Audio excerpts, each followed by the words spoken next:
साधना का कौन सा मार्ग श्रेष्ठ है? योग का मार्ग, ज्ञान का मार्ग, धर्म का मार्ग, भक्ति का मार्ग। और वेदों में, पुराणों में तो अनेक उपाय, अनेक पद्धतियां, अनेक साधनों का वर्णन किया गया है। गोस्वामी जी से जब प्रश्न किया गया कि उन समस्त साधनों में आपने राम नाम का चुनाव कैसे किया, तो अपने विनय पत्रिका में उसका उत्तर देते हुए कहा कि बहुमत, बहुपथ, पंथ पुराणानी, और जहां तहां झगड़ों से। जब ग्रंथों को पढ़ते हैं तो प्राचीन काल में ग्रंथों की एक विशेष पद्धति थी, और वो पद्धति अपने आप में बड़े महत्व की है। और वह महत्व की उस समय का एक प्रचलित सिद्धांत ये था कि अपने मत के सत्यत्व का प्रतिपादन करते हुए साथ साथ जो अन्य मत है या अन्य जो पथ है उनकी मान्यताओं का खंडन करना। तो खंडन करना आज उसको दूसरी दृष्टि से देखा जाता है, पर उस समय माना जाता था कि किसी उसका प्रतिपादन करने के लिए मंडन के साथ खंडन भी आवश्यक है। मुझे स्मरण आता है, मेरी अवस्था उस समय 19 वर्ष की थी जब वृंदावन धाम में मुझे ब्रह्मलीन स्वामी श्री खंडानंद सरस्वती महाराज के साथ निकट रहने का सौभाग्य मिला था। तो उस समय वो एक ऐसा अवसर होता था, एक और बड़े महान संत वहां आश्रम में थे, हरि बाबा जी महाराज, बहुत ही सिद्ध और वंदित महापुरुष थे। बदायूं जी में गंगा तट पर उन्होंने एक बड़े ही विस्तृत बांध का निर्माण कराया था।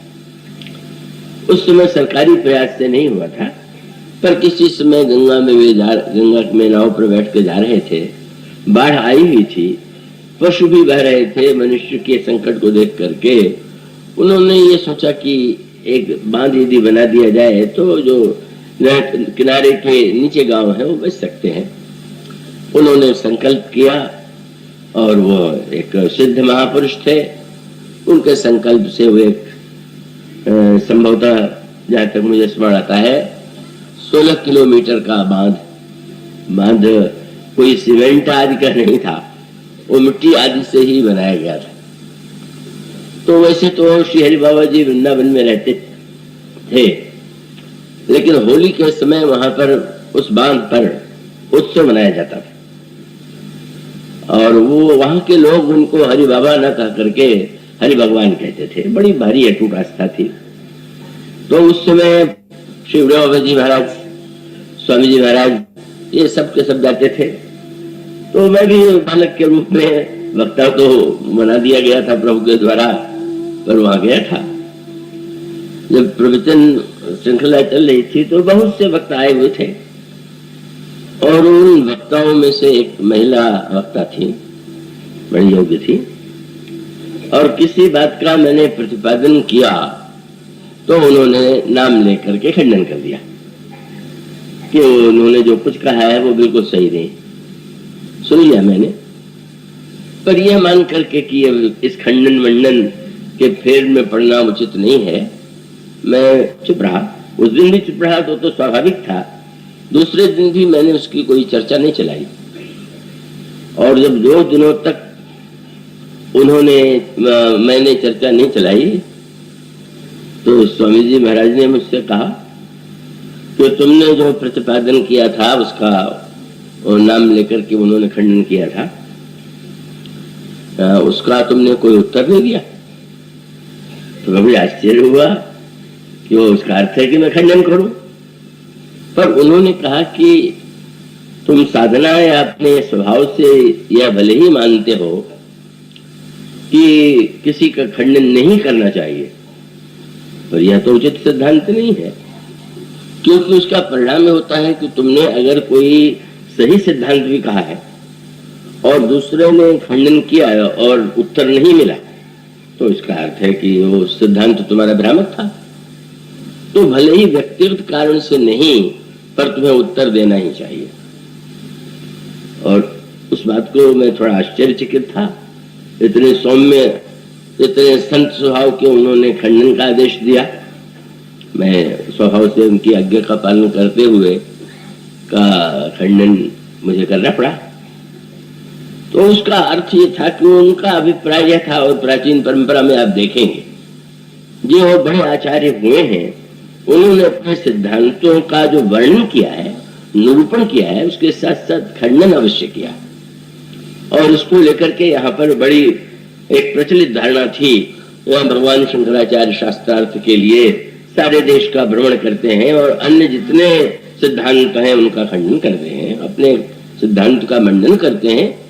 और उसके पीछे मानो यह तात्पर्य होता है कि अब जैसे अगर कोई व्यक्ति यह मान ले कि सब ठीक है, तो सब ठीक है ये बात सुनने में अच्छी लगती है, साधुता की सी लगती है, और लगता है कि कहने वाला व्यक्ति तो सबको सम्मान दे रहा है।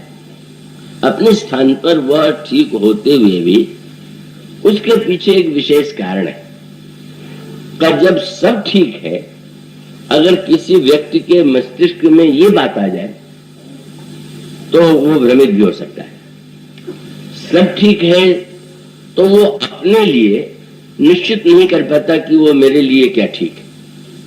तो खंडन की पद्धति का उद्देश्य ये होता था कि सामने वाले के मस्तिष्क में और द्वंद्व नहीं ले जाए, ये भी ठीक, वो भी ठीक, वो भी ठीक। तो वो सब ठीक के कारण जो है व्यक्ति जो है स्थिर नहीं हो सकेगा, एक मत पर दृढ़ नहीं रह सकेगा।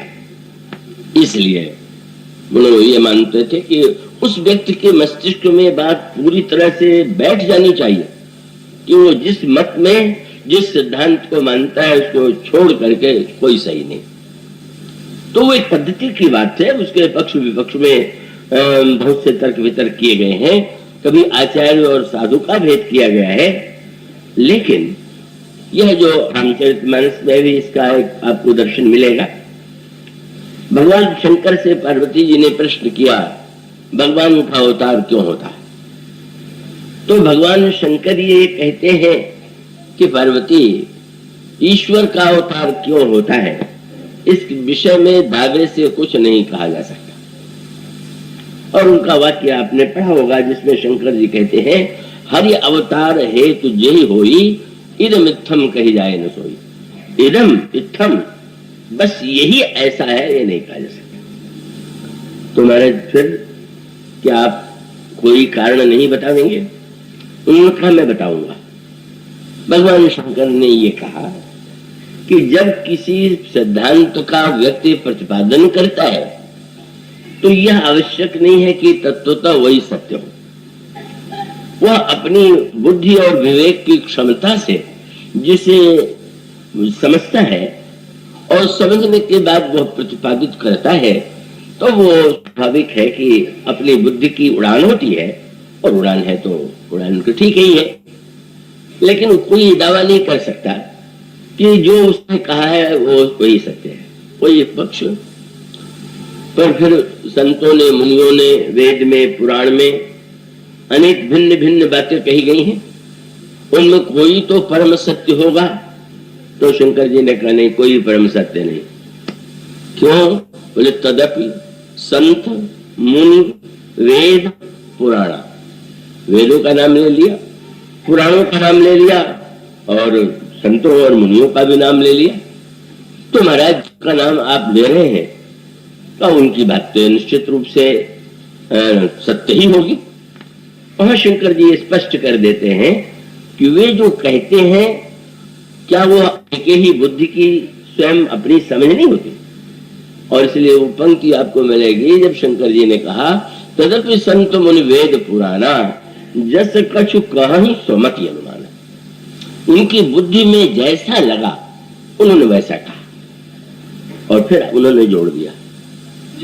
अब उसके पश्चात उन्होंने कहा, संतों ने भी कहा, मुनियों ने भी कहा, वेदों ने भी, पुराणों ने कहा, और सबने अपनी अपनी बुद्धि के अनुकूल कहा, और फिर मैं भी कहूंगा। तो समय सुमुखी सुनामो तो ही।